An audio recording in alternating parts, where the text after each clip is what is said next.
It's your boy Cam Meekins. This is the Cam Meekins show. I got my man JZAC in the building. What up, dude? What's going on, man? Good to be Not here. much. Not much. Thanks for coming on. Yeah, man. Thanks for having me. I'm excited. So, uh, rapper, producer, uh, content creator, Mm. director. How do you describe yourself for the people that are listening that might not know who you are? I mean, first foremost, rapper for sure. But yeah, man, just artist, creative, independent guy, just trying to make music and thrive in this world. Yeah, man. So how did you kind of start on the music journey? Because you're one of those dudes who I've always just really enjoyed kind of following the whole story because you're doing it independent like I am from the Yeah. Northeast, kind of on a similar path. And to me, from the outside looking in, one of the things that I think is really cool about the shit that you do is like you've just found a lot of creative ways to market yourself online and just get your music out there.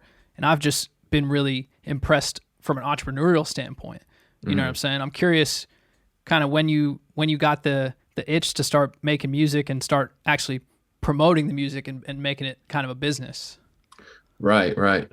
So I started like super late compared to most people, I feel like who are doing music when they're like 13, 14, 15. Like I didn't even write a rap or record anything until I was in college.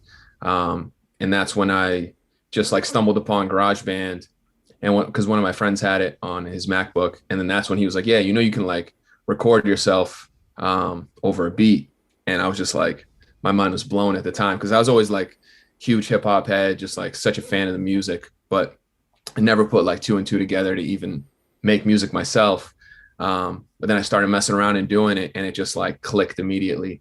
And it was like my first or second year in college. So I was kind of like late to the party, even like, it took me a few years to even like find my voice and sound and whatnot. So right around like graduating college was when I'm like, all right, I gotta, kind of pick what I want to do or like the path I want to go. Do I want to take this music shit more seriously? And that's when I kind of just decided on it and was like, all right, I'm going to kind of go all the way with this.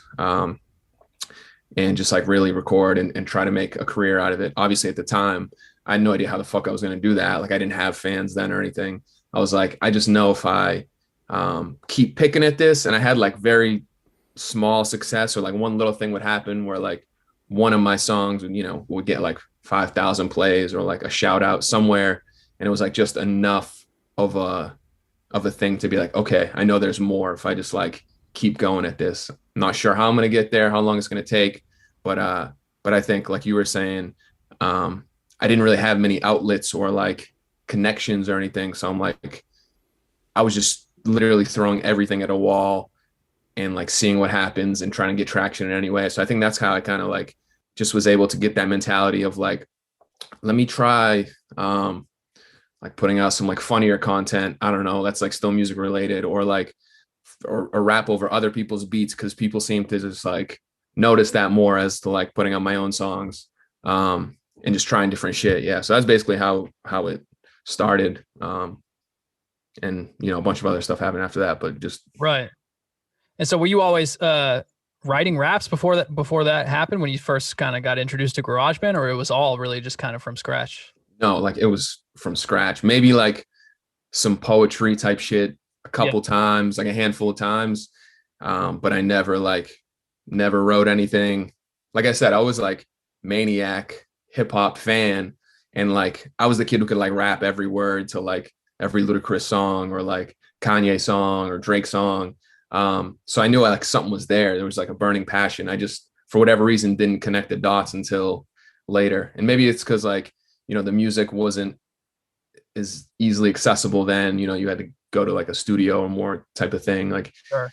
but yeah, that's not, it didn't click until later. Dude, the GarageBand shit is so funny to me because I feel like that's literally everybody's story at this point, you know? Uh, Hmm.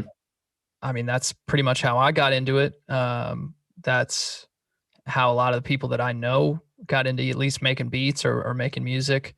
And that accessibility was just the biggest game changer. I feel like that uh, started right before the whole independent music movement happened, maybe 5-10 years later. GarageBand was the first thing that actually like put those pieces in motion.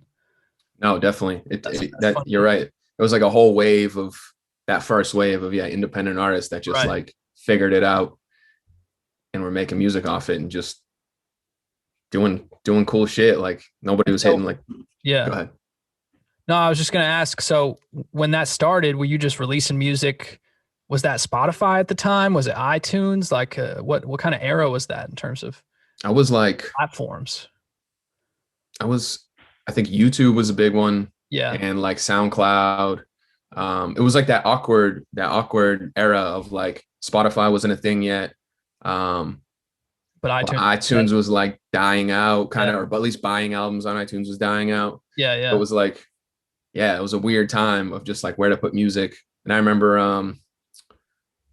SoundCloud downloads. I remember just like that was like a big thing for me, just being like going to the track I put out and seeing how many people downloaded it. I was like, oh shit, like 2,000 people downloaded this song. It's crazy. Right.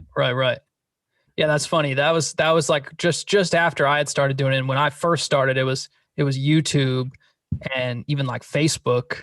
Yeah. Shit like that. And then after that, like 2013 through 2016 was like a real SoundCloud phase, getting people to the SoundCloud, getting downloads, direct downloads.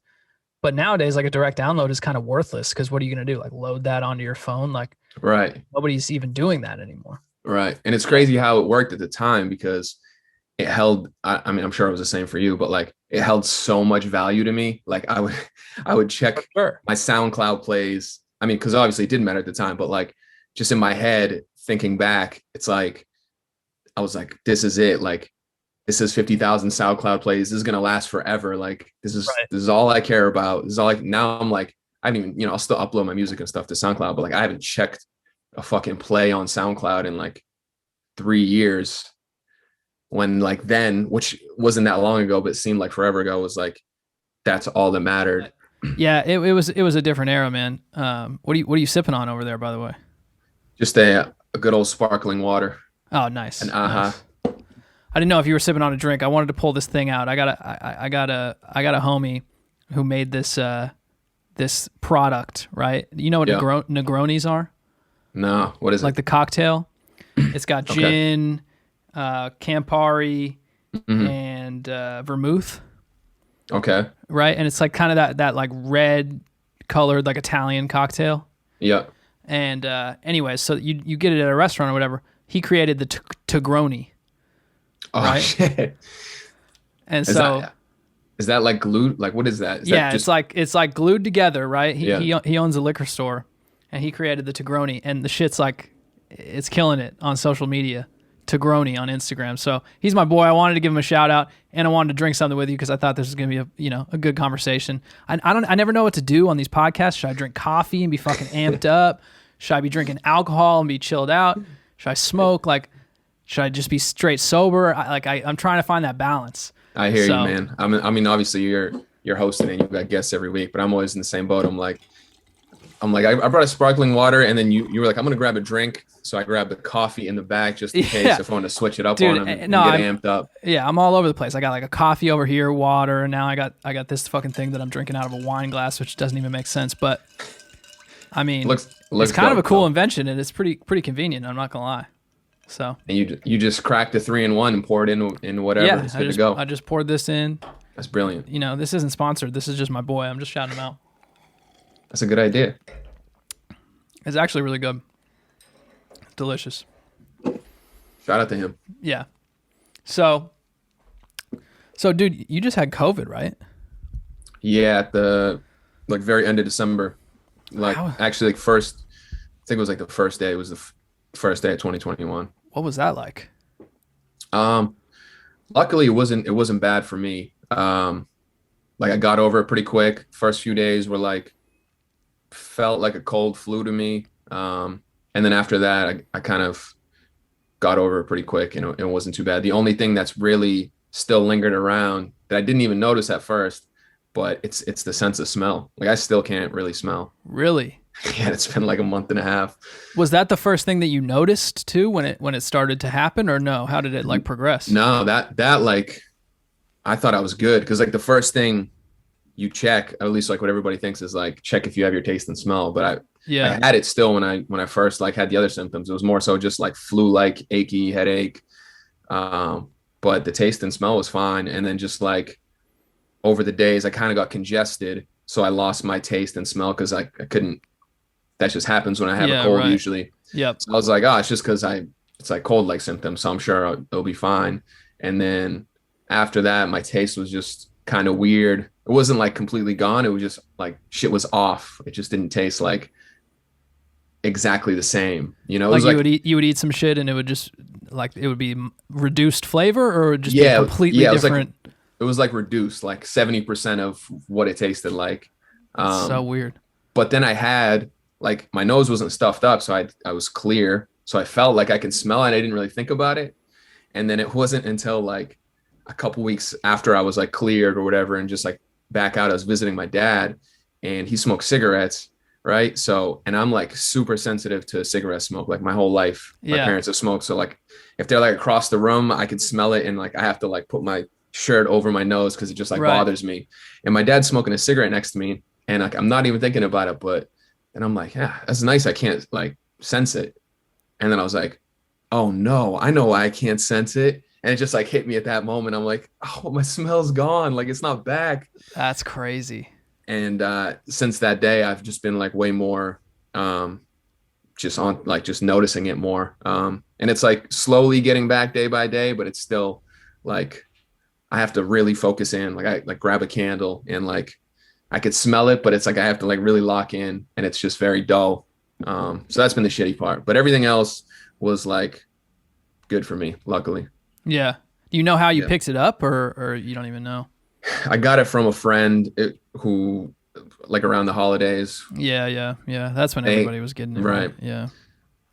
And it's like, I knew, you know, I literally didn't go back home the whole year because like I didn't want that to be the case. And of course, I was like, fuck it, I'm just going to go home. I'll be safe. And then Oh, it so you got it. happens. You got it when you were back east. Yeah. I got you.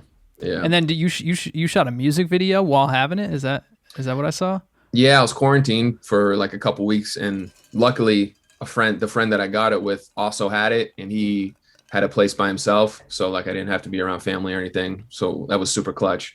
So I was like, I'll just crash with you for a couple weeks. Yeah. And I had a video shoot planned for the song. And I obviously had to cancel it. So I'm like, fuck it. Let's just shoot it at your little apartment and film it. Like it'll give it a new life, you know, and like show actually what was happening. And I think a lot of people liked it. So it was dope. Yeah, I mean, you're making the best out of it, right? In that situation. Exactly. Exactly.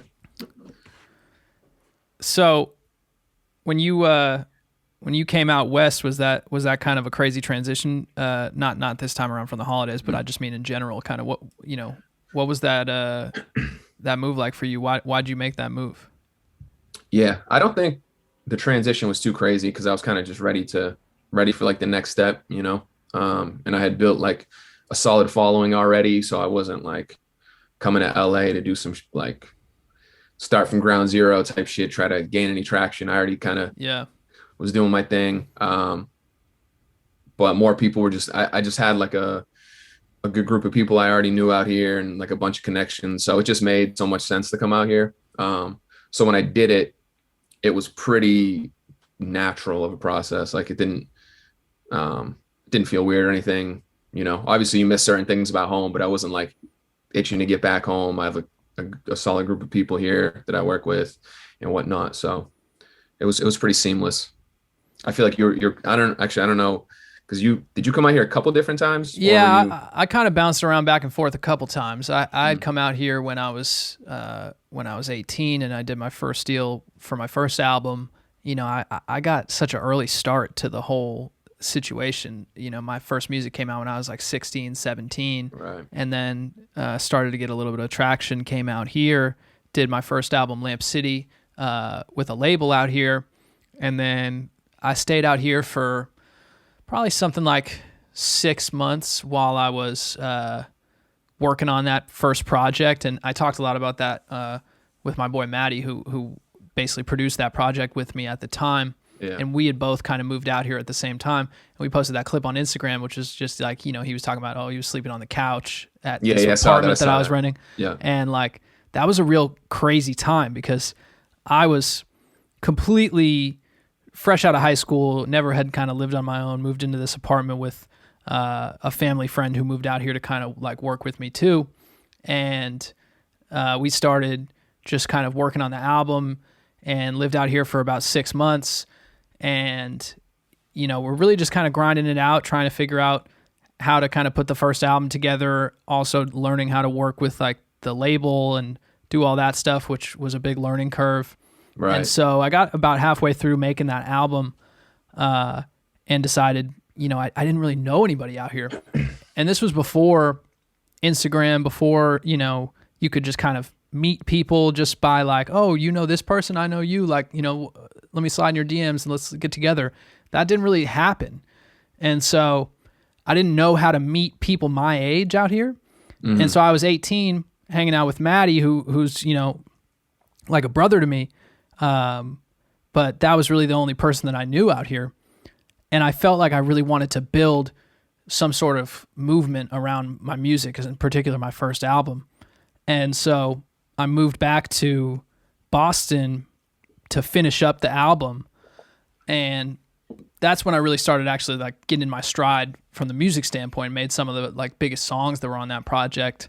And then before that album came out, I dropped a mixtape, which is kind of like this like faces mixtape, the smiley face, sad face, whatever. And when I was doing the music video for one of the songs on that mixtape, I scheduled this like interview with this little up and coming blog in Boston called The Fresh Air. And that was Tim's blog, Tim LaRue. I remember. And so I met him doing an interview for his blog. We became really good friends, started working together. Eventually, Tim started managing me, and he introduced me to all of his friends in Boston, and that's really how I kind of started the whole Lamp City kind of group of people around me that were all, creative, working on stuff, and I did a lot together with a lot of different people on that first album, really because Tim kind of paved the way to like create that group of people of, like-minded, creative people in Boston, young kids that were trying to just do something cool, and he was doing a bunch of stuff in the city already, kind of along those lines. He had this like thing called 12 for 12, which was, 12 rappers from the city getting together from like different parts of the city, coming together to do different kind of performances and stuff. And that was kind of groundbreaking in a way because it was connecting people from parts of the city that weren't necessarily cool with each other in a lot of different ways. Right. And so he was already on that path, and then I met him, and he kind of just opened a lot of doors in Boston for me. And I met a lot more people that were doing a lot of the same stuff that I was doing. And so I pretty much went on that Boston path for, 3-4 years, and then moved to New York. And in between that whole time, I ended up doing that first album and then switching and doing everything independently, as you know. And so, I kind of stayed in Boston for a while doing that, moved to New York, had a couple years in New York, and then finally came back here full time. And so now I've been here for about 3.5 years. And so I bounced around a lot, honestly. Right. That makes sense though. Cause if I was in your shoes, especially at that age, like just coming out here and being thrown into it like that, I feel like that's just a lot. But we gotta rewind because what you said, a lot of that like Boston scene, back in the day, I was like when I first got into this shit, I was like just a psycho in the sense of like just being on top of everything, like watching everyone who was coming up, because that's what I wanted, but I wasn't at that level yet. Like I was telling you, I got a late start, so I was still like figuring out how to get fans and even like find my sound. But like I always just looked up to all, I knew Tim's Fresh Hair blog from when it first launched. Somebody put me onto it. Yep. And I remember like reaching out to him on Twitter like forever ago, like just showing love, being like, bro, I see what you're doing. And he'd always hit me back, just being like super appreciative. I don't think I ever asked for him to like post me or anything, but I just kind of built that network. And then I remember the 12 for 12 thing.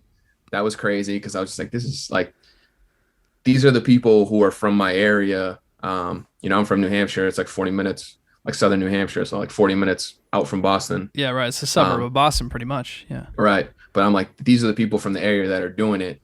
I want to do what they're doing. So yeah, just being super into all that and like the blog era. Like I remember when I went to, I don't know if I ever told you this story. This would be a funny one. I went to like one of Logic's shows, like way early on. I think there was like 25 people there. It was at the Hard Rock Cafe in Boston. Oh yeah, I played that show. Yeah, I know. And you were one of the openers, and I like knew your shit because, you know, I'd seen you on the blogs and stuff. But I just remember pulling up to that show and I was like, oh damn, Cam Meekins is opening up. And there was like a couple other openers. But yeah, just thinking back to like those days, like that's how, you know, and I was like studying Logic stuff then too, because he was obviously crushing it. But just being like, fuck, man, I can do this. Like I can do what these guys are doing. They're feeling like that at the time. But yeah, just being into that scene and like studying everyone and whatnot. So it's just like funny to see it come full circle. Dude, yeah. You know, Tim is like a good friend of mine. I consider him a hoop and whatnot. And like, we've talked about this stuff, but it's just funny to see it all come around like after years and years. Well, it is so funny. And I think it's a really good lesson too for people to learn when they're kind of starting their own thing. And it doesn't have to be in music. It's whatever you're doing. When you have a kind of community of people and maybe you're on the outside looking in and you're thinking, how do I get connected with those people and what they're doing?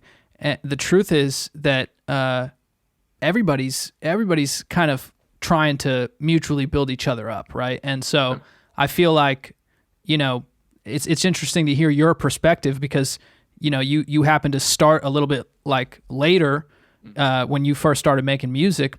And so some of those building blocks, especially in kind of the Boston area, which is just where we happen to kind of both kind of come up from, those building blocks were already starting to happen. And a lot of that was because of the work that Tim was doing and different artists that he was working with. And it was just a cool time in the city for this whole kind of group of music that was coming out. And I remember just seeing one of your videos. I don't even know how it came up, but I just remember just being a fan first and foremost. And I was like, this shit is super dope. And then I found out you were from New Hampshire. And, you know, I don't even remember, honestly, how we got connected, but it's just a good reminder that, you know, when you keep moving forward, like all those relationships start to develop, you know, when you're on the outside looking in, it can very quickly just become, you know, a bunch of people together, you know? Definitely. Yeah. And to like, do it the right way too. I guess this is more for like upcoming artists or whatnot. Right. But like, you know, like someone in my position could have just been like, yo, Tim, put me on, like write about me, or like spam message you and just been like, yo, like we should do a song. Or like this type of stuff. But I just was never like that. I'm like, these dudes are doing their thing. It'll come around. Like I'm gonna just keep working, you know, network when it's right, but like, don't just like come out of the gate. Well, it's because the work speaks for itself. You know what I'm saying? Like, I mean, you're such a talented dude, and the way that you write is so poetic, and it makes sense that you were saying you kind of had a little bit of like a poetry background, you know, if you want to call it that or whatever. But, you know, that's kind of how I saw it, you know, from my side, as I was just like, this dude's fucking dope. Mm-hmm. And so appreciate that. That's you're right. That is a huge key to stuff like that, is just focus on the strength of that thing that you're doing, the product, and then those rewards of building the network and getting more and more opportunities to collaborate with different people that you might have wanted to collaborate in some ways. Those things just naturally happen if the product is great, because everybody sees that and is like, fuck, you know, that's dope. Exactly. It all comes full circle. Yeah. But those were interesting times. I remember we had a music video that we shot for a song that I did on my album called Lamp City Family. Mm-hmm. And I don't even know if this music video is even still up on the internet, because so many things got fucked up back then, because like that was in such a weird time for record labels where they didn't understand how to like put music on YouTube and social media. And like it was a whole thing where it's like, oh, like if it's not the album, like don't put it on iTunes, just have it out for free. And nowadays everyone's like, why the fuck would you do that? Like you're just losing out on making money.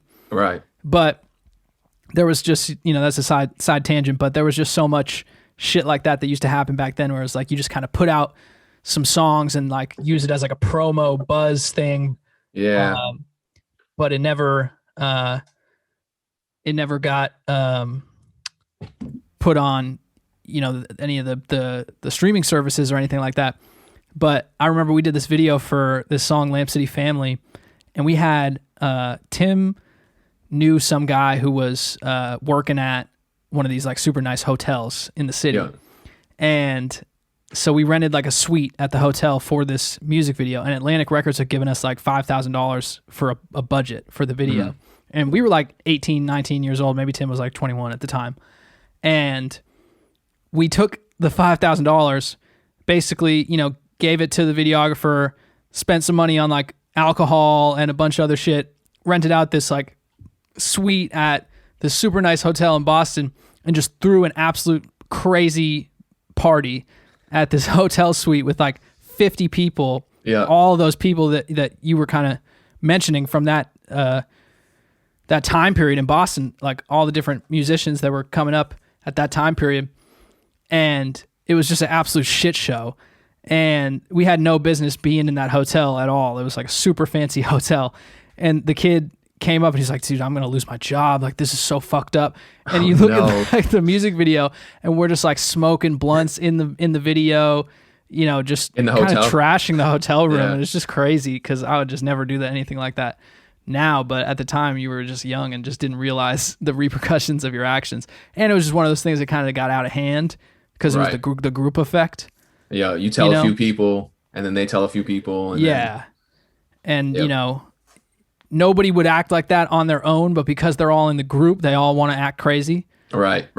And we just had no business being there. And I think everybody was just super excited about that and just like was acting out of pocket. But eventually I think they had to like call security. We ended up getting kicked out of the hotel, couldn't even stay at the hotel that night. And it was a whole thing. And I just remember being like, man, like this is so ridiculous. Like, why am I even with a record label? They just like basically have no idea what's going on in terms of making these videos or doing anything. We just spent $5,000 and pretty much just like threw a party, right? And got in trouble for it. And now we don't even really have a viable music video, but fuck it. You made it work though. We made it work, and we put out the video. But there was a lot of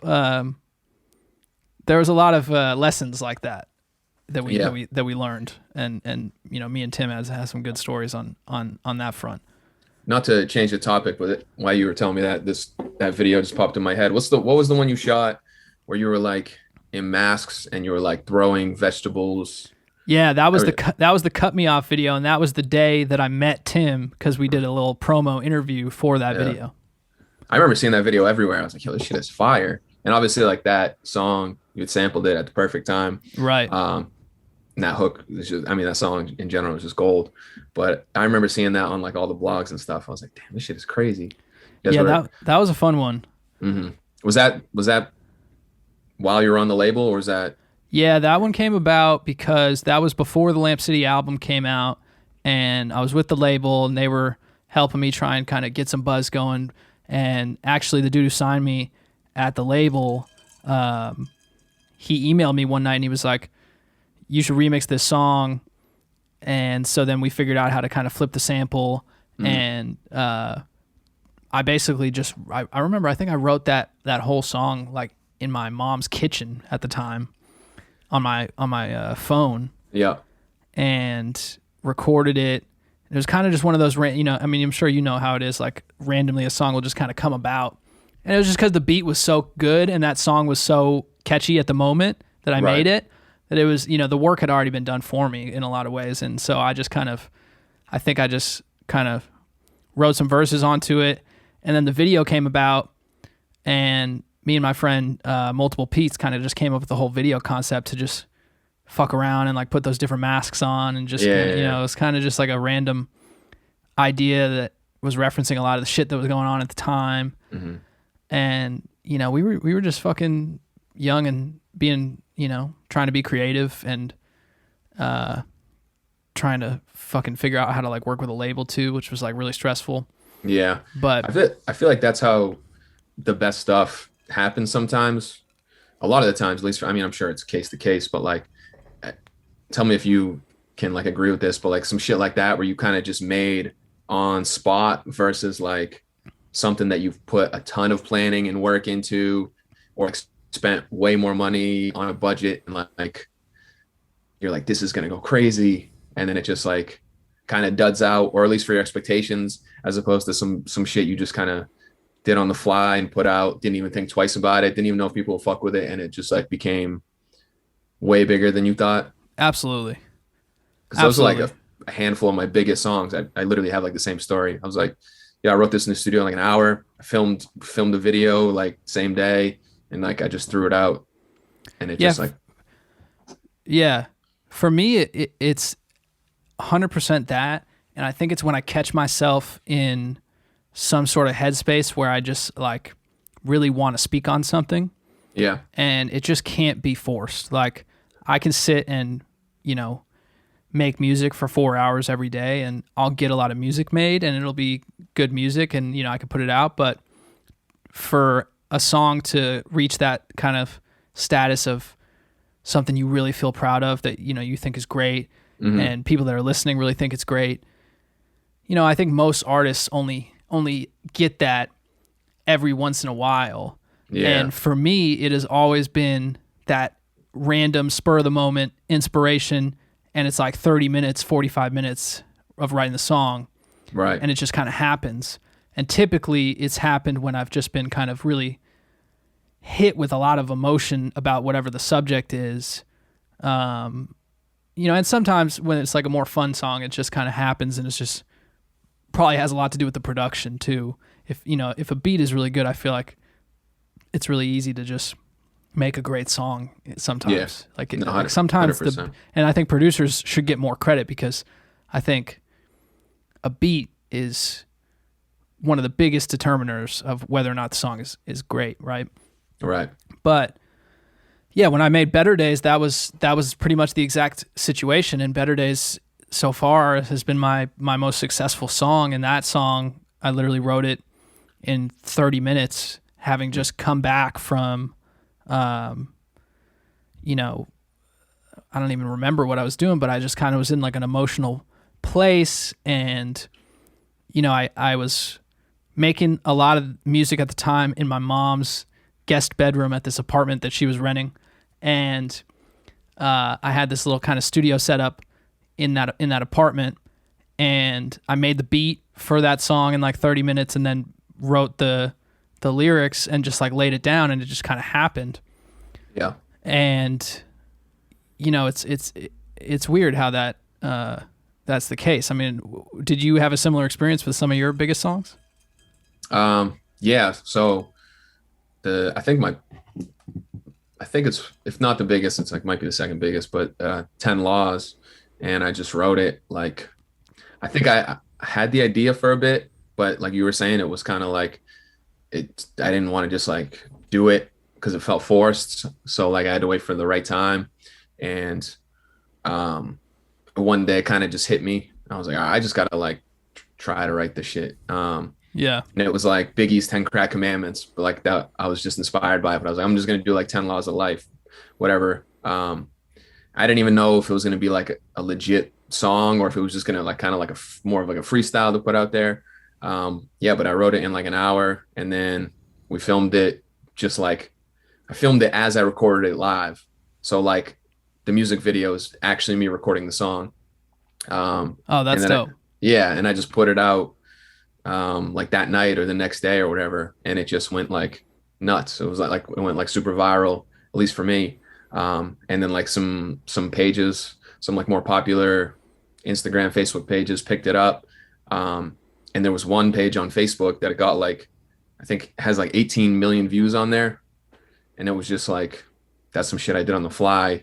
I was like, damn, thinking, but like once it started going, damn, I wish I shot like a better music video, put some more like promotion into this, but like the song was the promotion itself. You know, it didn't need anything. It didn't need a flashy video. Well, and the Um, organic nature of how that all came about is probably a lot of what the value is in that video, you know? right, right, 100%. And even the questions song, I remember the video I shot it. I literally shot it in my backyard. It was like a one take video, and the camera's spinning in circles and circles. And I was always like after I put it out, everyone was just like, "Damn, this video, like the show's dope," but it kind of made me dizzy because we just kept Yeah. spinning, like, and it seemed like a good idea at the time.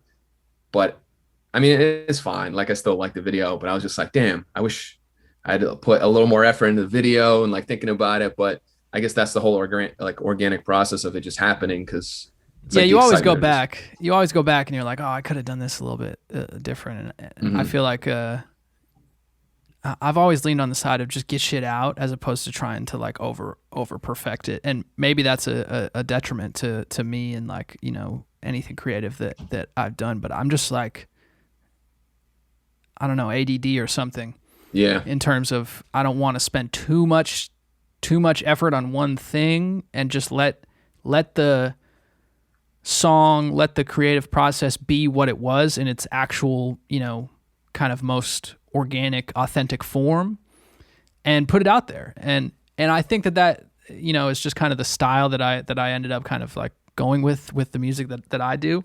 yeah, But even on videos too, I because you mentioned those two videos, and it's funny because that questions video is the first thing that really put me onto your music, and I was, like I said, just I loved that video. I think I saw it on Twitter. hmm I think that it's coming back to me now word, that I saw it like retweeted on Twitter, and I was like, yo, this shit is super dope.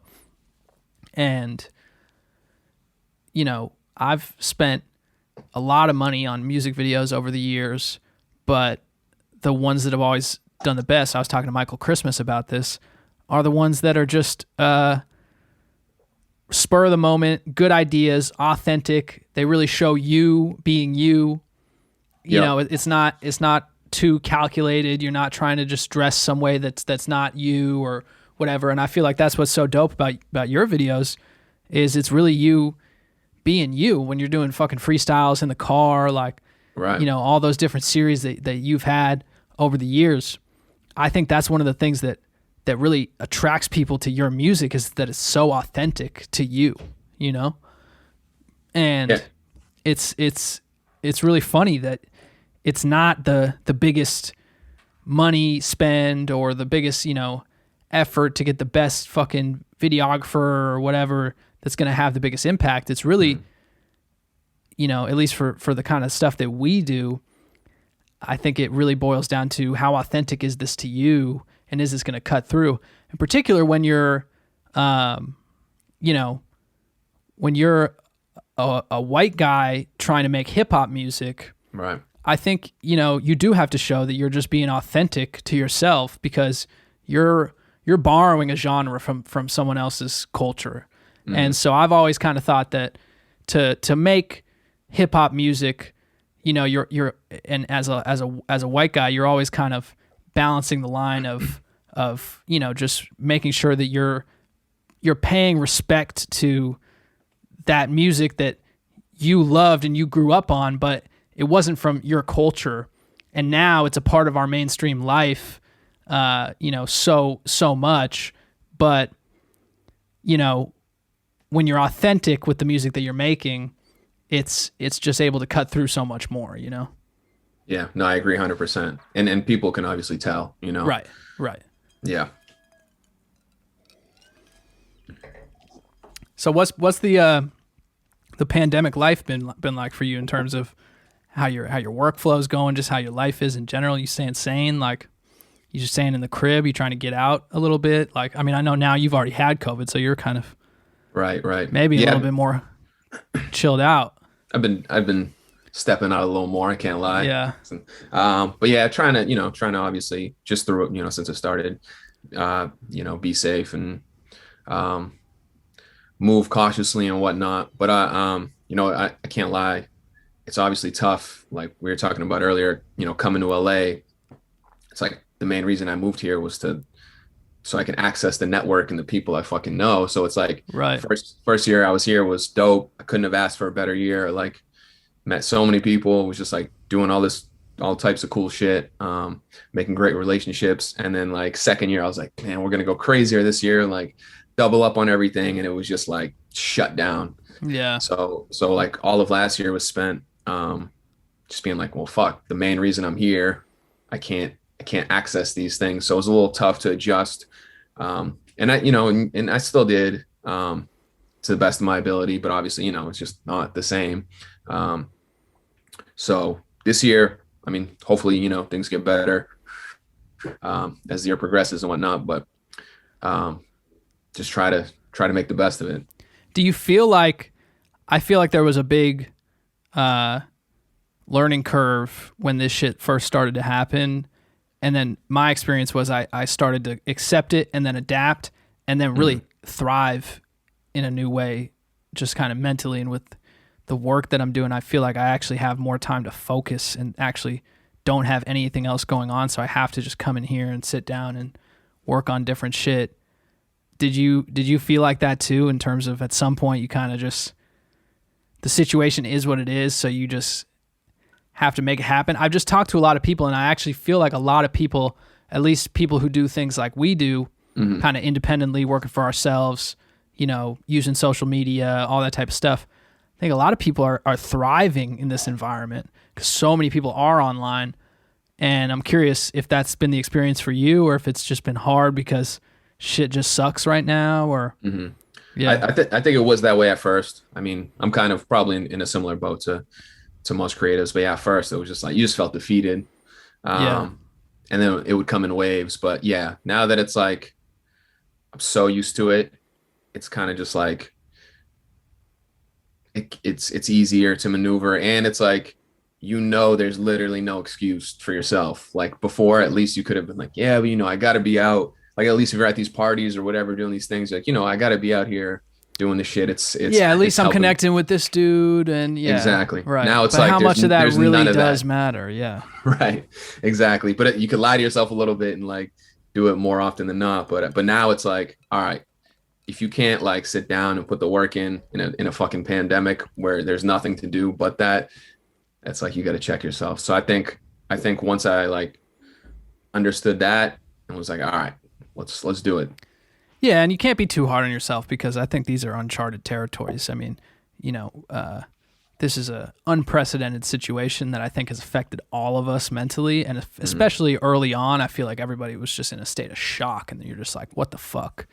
But it's amazing how resilient we are as human beings, because if you told us 2 years ago that in 2021, start of 2021, you would be fully adapting to a work from home isolation lifestyle where you're not seeing anybody. Anytime you're going out, you're wearing a mask. You're barely going inside to different stores or whatever.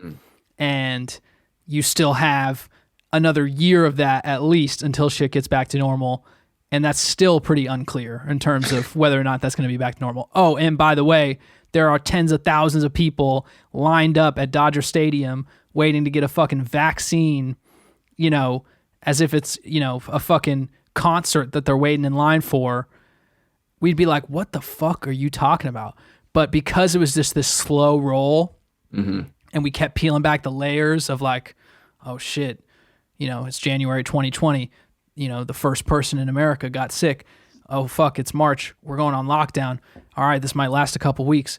Oh, we might actually have 60,000 deaths. Oh wait, we might surpass 200,000. Oh shit, we're doing, 500,000 fucking cases a day. It just slowly got worse and worse. And so we were just like, all right, we have to figure out how to like live with this and adapt. And it took so long for us to get to this crazy spot that we're okay with it now mentally. But, right. I feel like any of us 2 years ago would have been like, what the fuck are you talking about? That sounds like the apocalypse. Yeah, it sounds like something out of a movie. Right. But we're resilient as humans. Like we can adapt to our environment and create a new perspective and just kind of try and figure it out. It doesn't mean it's not easy. It doesn't mean the shit doesn't suck. Right. But it's interesting that as a majority, we can kind of like get through it and some people are affected more than others, and some people have worse circumstances than others, in particular the people who have to work certain jobs that, you know, they can't abide by, you know, the guidelines of not being close to people because they have to go to work. I think those are the people who have it the hardest, and the people that are on the front lines trying to help people that are sick. Right. Yeah. And it's all of our duties as people who are able to work from home to be serious about it, you know, if you haven't gotten sick, but, you know, you have, to be serious about it, because it's our responsibility to those people who don't have an option. You know, they have to show up to work. They have to go be a nurse. They have to go work at their restaurant job because they need to pay their rent and they need to pay for, you know, their bills. But yeah, that's tough. It's got to be tough too. I mean, obviously people with kids who are doing like the online schooling, and then they got to work, but they're also trying to, I mean, I'm sure. Yeah, it's crazy, man. This situation affects different people differently. And it sucks for everybody, but it's relative for each person. And some people, you know, have it really tough right now, and it's hard, man. But as human beings, we are resilient. We do figure it out. And, you know, I got love for anybody who's got it a lot worse than me. All I have to do is just stay isolated and make these podcasts and just stay in the house. Mm-hmm. And I'm thankful that, you know, I happen to be able to do that. Right. But yeah, man, I just like to talk about the fact that we're resilient like that, because I think it helps us kind of just keep that perspective and try and, you know, get through this shit, because we still got a little bit of ways to go. Definitely. And you just get like desensitized to it, you know, like you bringing it up is like, damn, you're right. Like, kind of just forget sometimes, because I'm just so used to it, and in the midst of it all, where it's like I catch myself taking a step back and be like, damn, we are resilient. Holy shit. Like, it has been coming up on a year and whatever months. Like, yeah. I think it's pretty much basically a year, right? I mean, yeah, we're coming up on the anniversary of the first fucking lockdown. And the reason I know that is because it was right around my birthday. And you know, we're still here. You don't see people giving up. Right. People are fucking going through some shit, but we're not giving up. Right. I think it was like 2 days after my birthday. I know our birthdays are close, but I remember I had the party at my house. Yep. Are you March 12th? What are you? 6th. March 6th. Yeah. Yeah. But I remember, we had the party was like on a Saturday. We had like the outdoor event, and then it was already kind of a thing, but it wasn't a lockdown. Like, you know, nobody really knew. I remember like not jokes, but people were just talking about it, or like, like, oh, make sure you have your hand sanitizer. Haha. Wait, damn. So you had a party on March 6th, right? And I was there. Yeah. And then so, like I mean, that was the last social function that I was at, for sure. I think that's the last one everyone was at. Like, yeah, that was kind of the running joke. It was like, damn, JZAC threw the last party in LA. Yo, you really did. Like, 2 days after, I remember that's like when the NBA canceled the season or postponed the season. And like when that happened, I was like, oh shit, this is serious. Dude, I think that Adam Silver will go down in history as, you know, he'll go down in history as a great guy for many reasons, but that decision that Adam Silver made, people who study epidemics and pandemics are going to reference that decision that he made as just the most historic decision that probably saved tens of thousands of lives, and started us on the path of actually being able to take this seriously when the government was refusing to really take it seriously and take the steps that they needed to at the time to save lives. He forced the country's hand by saying, whoa, we got to stop this dead in its tracks. This is serious. And that made everybody around us say, wait, the NBA is shutting down? Yeah. Well, what the fuck is the government doing? Because if the NBA is shutting down, like, they must know something. Like, this is not a good situation. Like, we gotta figure this out. And he was really the first person to stand out on a limb and say, we got to nip this in the bud, and, you know, and just fucking go on lockdown. And then, of course, all the regulation came in after the fact. But I had a pretty unique experience with that because I went out to Minnesota to see my boy Carl for my birthday. And so we flew out there, and we were planning on going bowling for my birthday. And so this was like, you know, the 13th or some shit like that. You know, it was like the day before my birthday. We were all going to go bowling.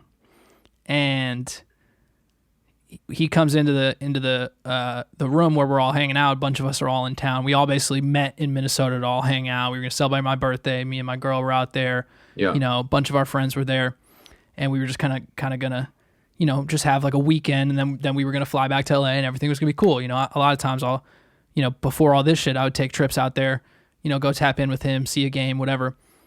And so we get out there, we're about to go bowling, and he comes in, and he's like, the NBA just shut down the season.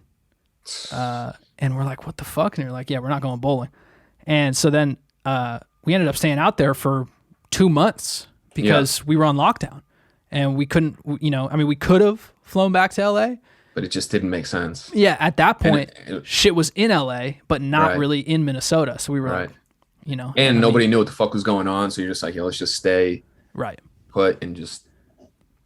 We just fucking just cooped up, stayed put, you know,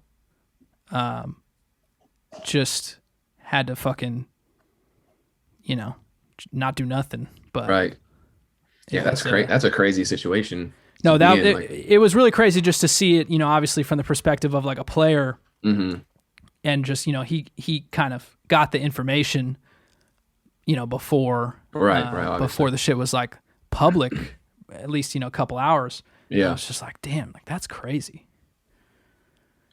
Yeah, that's insane, man. Yeah, just thinking back to that. I mean, it was only a year ago, but it just like feels like a different world. Well, that's what's so interesting to me is like, you know, we get in this headspace where we just kind of go, and that's what I think. Like we really are resilient. Like we have to adapt to. It's like if you got, you know, put in some prison in a different country. Yeah. You know, for, you know, something you didn't do, and you had to fucking stay in that prison for like 10 years. Yeah. It would be horrible, but you would find a way to come to terms with your circumstances and survive. Right. Like it's very rare as a human that you're actually going to like give up and not want to fight. Right. And, you know, people get depressed and people take their lives and shit like that. But that's kind of a different thing. We're resilient when it comes to just having to deal with circumstances. We fight as humans, you know? Yeah, man. It's crazy. Not switch topic from pandemic, but music wise, what are you been working on? I mean, I know you released the single, obviously, dedicated to your dad. That song was super dope, by the way. No, thank you, bro. Well, I'm curious to get your thoughts on this. I've been working on just kind of trying to put out more singles because I just put out an album not too long ago. But, you know, I always kind of go back and forth in terms of, you know, what's the best thing to do, putting out singles, putting out an album, because, you know, it's just so different these days with. They don't want you to put out albums. They don't. My DJ Khaled voice.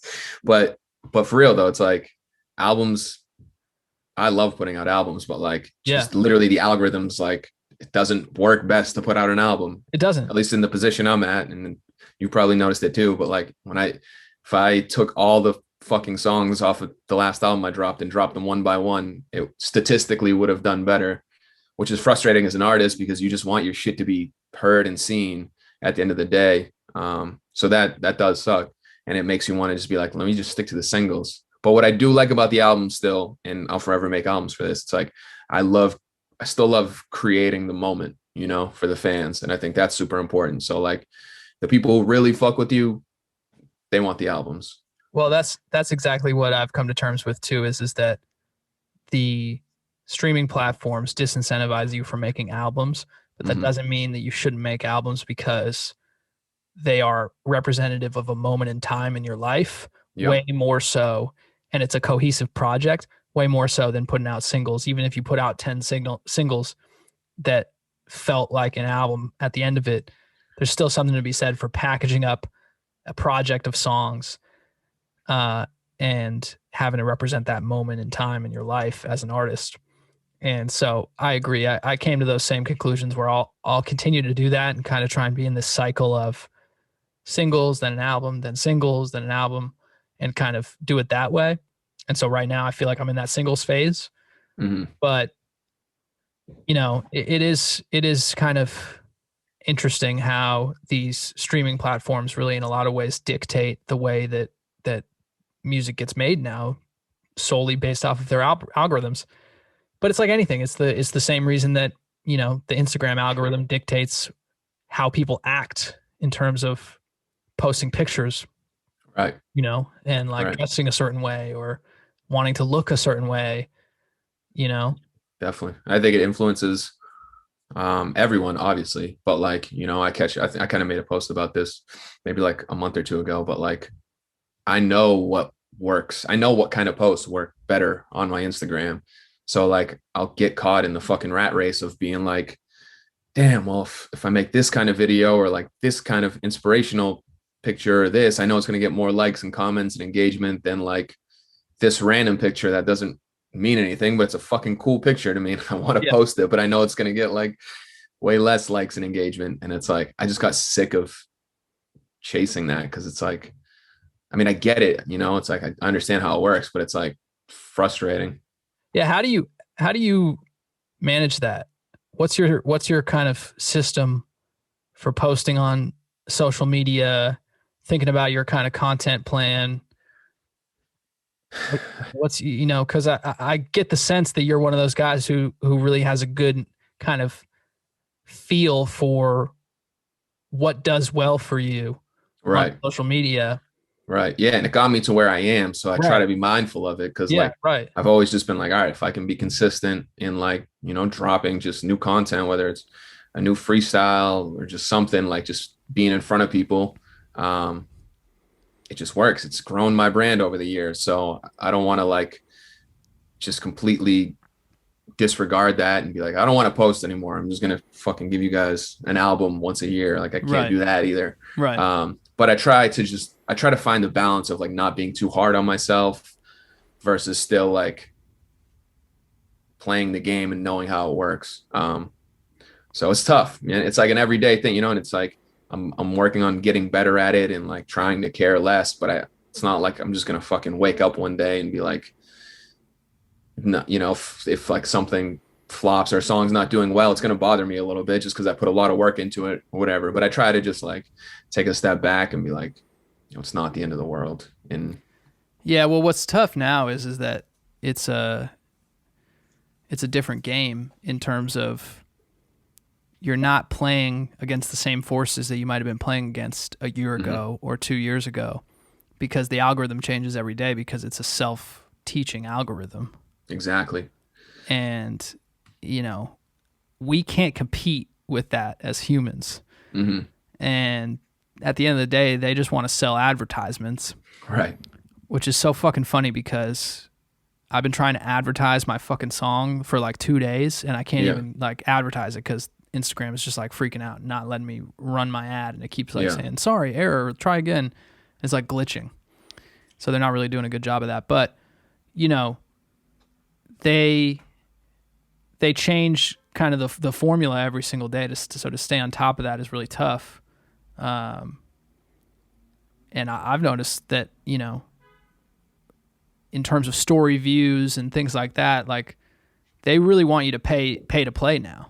Right. Yeah. And like to cut through now on social media, it has to be that much better from a quality standpoint. But even that only goes so far because some of it is just up to the algorithm and you're just competing against every other post that's out there. And the more people become active on social media, which is, you know, just increasing exponentially every single day, everybody's trying to become a content creator on social media, which is amazing. And I think that that's fucking just an awesome thing for our world and our economy. But it's going to create more clutter and just more people. Yeah. Yeah, but it just creates more competition and clutter, and everybody fighting for consumption time on the screen from people that are consuming content. And so I've noticed that things don't cut through unless they have a real clear story behind it. Right. You know? That's a good way to put it. Yeah. I never thought of it like that. But yeah, I think that's kind of when I make a post that I know is going to do well. It's because of the clear story aspect. Right. Yeah. And so I try and remember that, because you do have to remember that when you're just kind of trying to be out there and posting on social media. But you're always playing catch up with the algorithm and everything like that. Right. But I was curious, like, if you have a system for that in terms of, you know, do you kind of whiteboard that out and think about, this is what I want to post, or are you just kind of flying from the hip and you got a good sense of it, and so you just kind of push it out there? Because I know you do a lot of, you know, videos, doing freestyles and things like that. Is, you know, do you feel like that's something that really does well for you, and you just like enjoy doing it, and you just kind of do it when you feel inspired to do it, or do you have like kind of a system to all this? Yeah, it's definitely a system, but it's also like simultaneously flying from the hip, because I'm not just like Mondays, Wednesdays, Fridays, this is what I'm going to do. But I definitely just keep in mind that if like, just have to be consistent. So whether it's like, you know, a couple times a week, I'm like, all right, let's just make sure I'm making some Instagram posts this week, some tweets and this, or if I don't have anything to put out, I'm like, well, let me gear something towards next week. Just to, you know, get some momentum going before my next original song drops a few weeks down the line. And I've just been doing it for long enough now where I kind of just get the gist of it and know how it works. So I don't have to like really plan it out like that, but I kind of have it all just up here being like, all right, this is what's worked. This is how we're going to do it. And we'll just figure the rest of the shit out on the fly. Yeah. Yeah. I feel that. Yeah. What's it been like when you've started to do more, you know, almost like sketch comedy type stuff? Was that something that you always wanted to explore, or did that kind of just happen because of your friendships with different people that are kind of in that world? Or, you know, because I thought that shit was fucking amazing. And when you do those things with King Bach, Big Kim Batch, you know, but actually putting music into it too, right, is so dope to me, because I don't think that that's really being done at a high level, like lyrically, right, like you have the ability to do. Mm-hmm. And so I fucking love that shit. Yeah, hell yeah, man. Thank you. Yeah, that came just kind of on the, like, just happened. I had like really no intention of doing some shit like that. I've always, you know, like you said, I've kind of been good in like the poetic storytelling type of thing. So it's just really easy for me to do. But I became friends with him, and he's always, you know, he was just like a fan of the music or whatever. And we had collaborated on something. He let me like perform at like his show once, but we had never done like actual content together. And he kind of just, he's one of those guys that's like always just like working, posting things like every day type. Like he's like, it's insane to see his work ethic with that stuff. Cause he'll be like, all right, we're going to make like 6 videos today for the next 6 days. And then tomorrow we're going to do like 4 more. And I'm just going to like post this out through the month. We'll just do like a 12-hour day. But he hit me up just randomly being like, yo, we should do like a sketch comedy thing. And I was like, yeah, I'm down to try it. He was like, word, I'll be there in like an hour. And it was so like, he's just, the work ethic's just crazy. It's a crazy. And it was like midnight at the time. So just like, I'm down, but like, yeah, it kind of caught me off guard a bit. But he just pulled up and we made this one episode of this thing called Bad Roommates. And we just like, we did it in like an hour. Like we wrote, recorded it. He just like did everything on his iPhone. Like he knew all the angles, which was nuts. Like, it's not like he had like a professional camera. He was just like, you stand here and I'll like, I need 2 shots this way. He's like, flip around, 2 shots this way, 1 on the side, this. And then he was just like, all right, I'm out. I'll see you tomorrow. I was like, all right, man. And like the next day I just wake up to him posting it, edited already. And it had like 1 million views. And like, so he just had the whole vision kind of in his head of like how it all needed to cut, like with the different scenes and everything like that. Yeah. He's just like, I think he's just done it so many times, you know, to him, it's like, it's probably like when we're working on a song, you know, like you just know Yeah, how yeah. to do shit, or when you're like mixing, you're just like Yeah, you get your cutting and editing 10,000 things hours around. in and you're just like it's just like clockwork at that point. Yeah. 100%. But yeah, we did that one episode, man, and he was like, it did really well for his page and I think his content. So after that, he was like, people fuck with this. He's like, we need to do a 10-part series. And I was just like, what? Again, I'm down, but like, you know, it just kind of came, like just happened on the fly. So like for the next 2 weeks after that, he was just coming over every day and he was inviting just like random guests and people of his network that he knew that I had never met, you know, like Michael Blackson that came over, some like Instagram models, like other artists that were pretty popular. That was just like, he's like, yeah, this person's pulling up. They're going to make a cameo.